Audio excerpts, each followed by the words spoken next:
For centuries, people believed that life could simply appear, not from birth, not from reproduction, but spontaneously, from nothing. This idea had a name: spontaneous generation, the belief that living things could emerge from non-living matter. Maggots from rotting meat, mice from grain, eels from mud. It wasn't just superstition, it made intuitive sense. Food rots, and suddenly it writhes with life. But here's the strange part. This belief lasted more than 1,000 years, even as science matured. Why?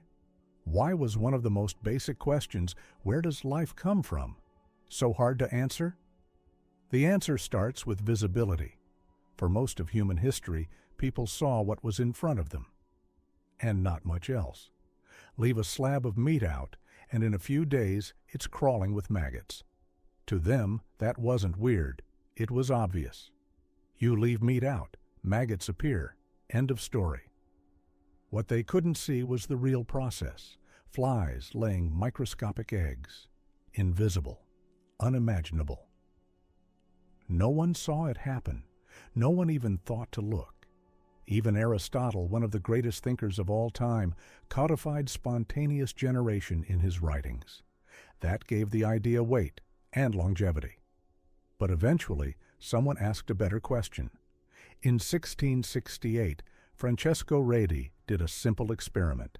He placed meat in jars, some sealed, some open, some covered with fine gauze.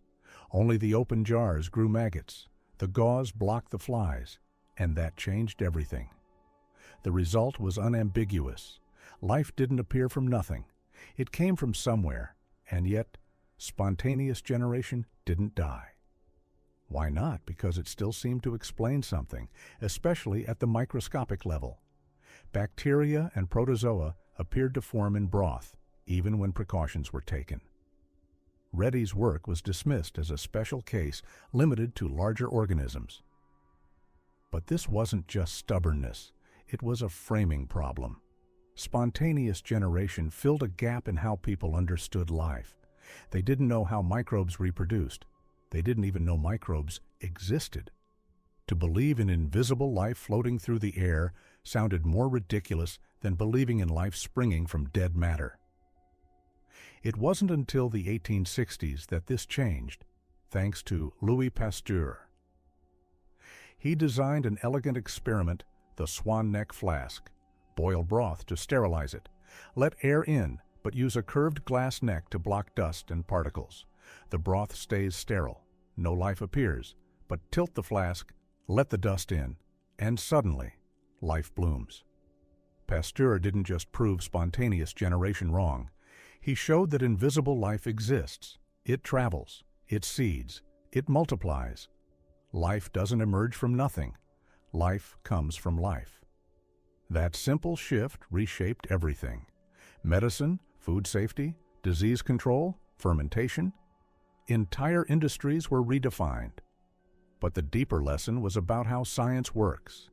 Assumptions thrive in the gaps of perception. When we can't see the full mechanism, we invent one that fits.